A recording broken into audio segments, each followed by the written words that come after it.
Hello students, आपके अपने channel दिशा में आपका स्वागत है। मैं हूं राजीव वर्मा। आज हमारे इसका क्लास का उद्देश्य होगा कि एक अच्छा निबंध कैसे लिखें। देखिए, जितने भी सिविल सर्विस की मुख्य परीक्षाएं होती हैं, जैसे हम सिविल सर्विस यूपीएससी की बात करें या स्टेट पीसीएस की हम लोग बात करें, तो मुख्य परीक्षाओं में निबंध अपना एक बहुत महत्वपूर्ण रोल अदा करता है। हाल ही में उत्तराखंड आरओ एआरओ मुख्य परीक्षा प्रस्तावित है और विशेष रूप से आज हमारी जो क्लास का उद्देश्य होगा वो उसी पर होगा कि एक बेहतर निबंध आप कैसे लिखें। उत्तराखंड समीक्षा अधिकारी और सहायक समीक्षा अधिकारी मुख्य परीक्षा का तृतीय प्रश्न पत्र है निबंध का। और इस निबंध को लिखने के लिए उसमें आपको 3 आवर्स का जो टाइमिंग होगा, कुल 3 निबंध लिखने हैं। खंड ए, बी और सी से आपको एक एक निबंध को चुनते हुए कुल 3 निबंध लिखने हैं और प्रत्येक निबंध की जो शब्द सीमा होगी वो होगी 600 शब्द।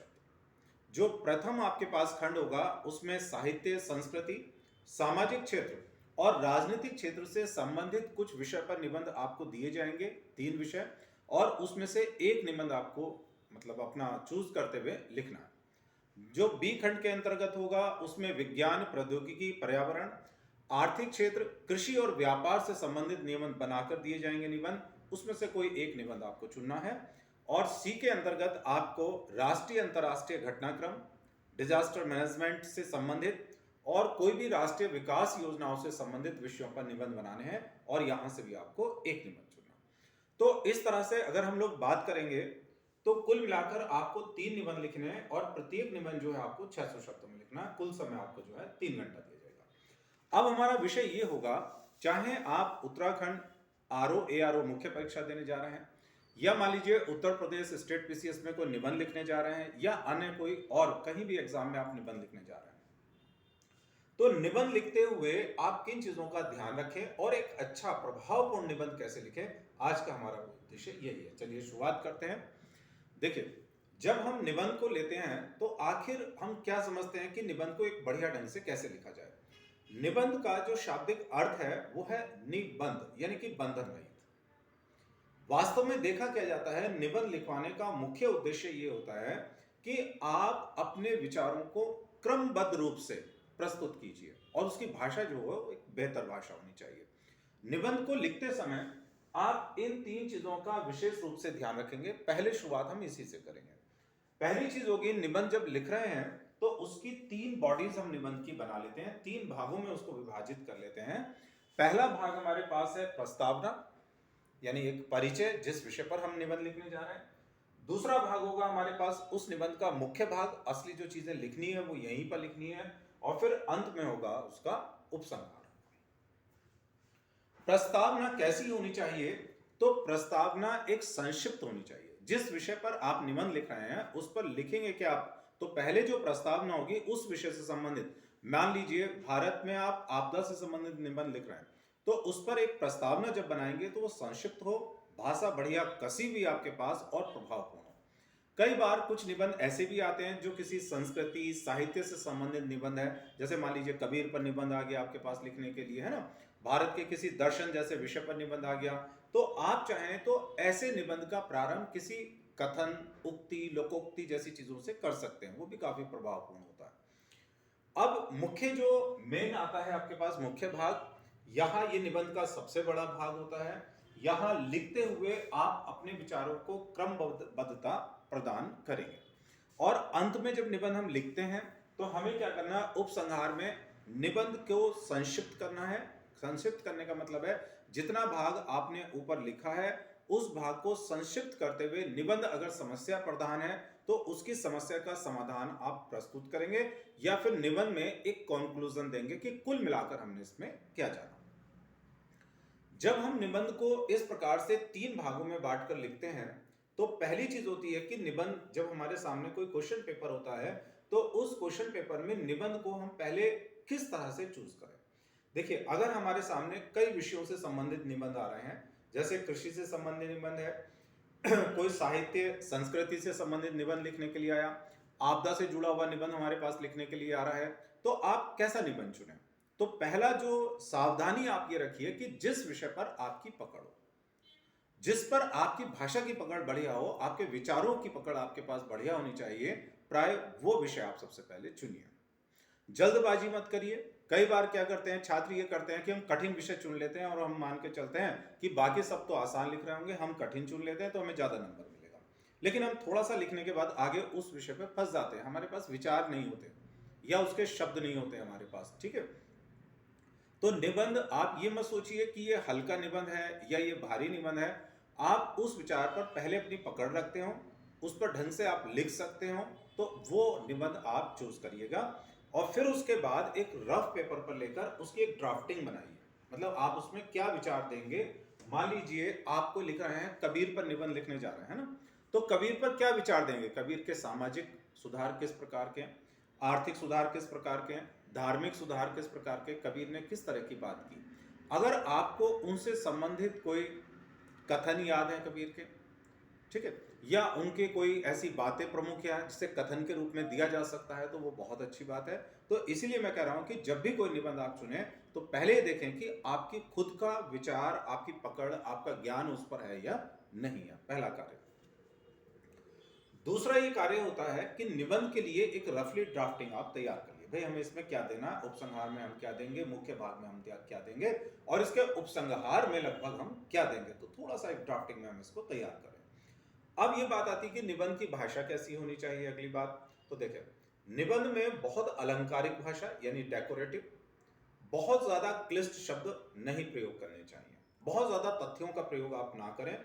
निबंध जो होता है वास्तव में किसी विषय पर आपके विचारों का एक क्रमबद्ध प्रस्तुतिकरण होता है जो बहुत सहज होता है। आप सहजता से इसको कह रहे हैं और कॉपी को चेक करने वाले जो आपके पास आपके टीचर हैं, वो उसको सहजता से पढ़ पा रहे हैं आपके पास में, और जो विचार आपने दिए वो विचार उन तक पहुंच गए।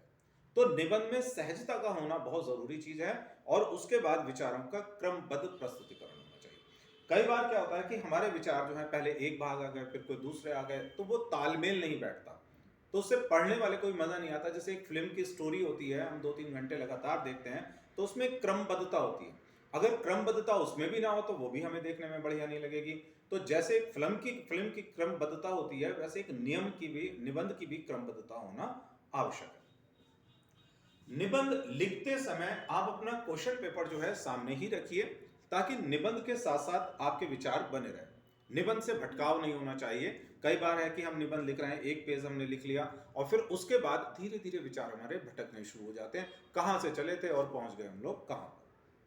तो इसीलिए क्वेश्चन पेपर को आप सामने रखिए, और निबंध के साथ साथ जो उसकी रिलेवेंट चीजें होती हैं, जो उसके साथ प्रासंगिक चीजें होती हैं, वही आप लिखिए। भटकाव बहुत ज्यादा नहीं होना चाहिए। निबंध में जो शब्द आपको दिए गए हैं, शब्दों की सीमा का पालन आप जरूर कीजिए। अभी जैसे मैंने शुरू में आपको बताया था कि 600 शब्दों में निबंध लिखना है, या किसी किसी एग्जाम में मान लीजिए 700 में लिखना है या 1200 में लिखना है, तो शब्दों की सीमा का पालन आप जरूर कीजिए। लगभग 10% ऊपर नीचे लगभग हो सकता है, बहुत ज्यादा नहीं होना चाहिए, बहुत कम भी शब्द नहीं होने चाहिए, बहुत ज्यादा भी ना हो। क्योंकि अगर हम बहुत ज्यादा लिखेंगे तो आप अगले निबंध या अगला जो क्वेश्चन होगा उसके समय में कटौती कर जाएंगे, और कहीं ना कहीं आपके नंबर उसकी वजह से कम हो जाएंगे। ज्यादा तो आपको मिलने नहीं है, ज्यादा लिख के तो ज्यादा नहीं मिलते हैं। निबंध तो जितनी शब्द सीमा होती है, नंबर भी उसी के हिसाब से आपको मिलते हैं। तो आप टाइम मैनेजमेंट भी कर लेंगे, शब्दों की सीमा का पालन कर लेंगे, तो जो दूसरे निबंध आपको लिखने हैं, दूसरे प्रश्नों को हल करना है, वो आप आसानी के साथ कर लेंगे। ये निबंध में आप विशेष रूप से ध्यान रखें। बहुत एक बात और ध्यान रखिएगा, निबंध का कंटेंट आप कहां से लें। ये भी अक्सर क्या होता है कि प्राय छात्रों के सामने बड़ी समस्या होती है कि किसी विषय पर हम निबंध लेते हैं तो कहां से हमारे पास इसका मटेरियल आए, इसका कंटेंट कहां से है।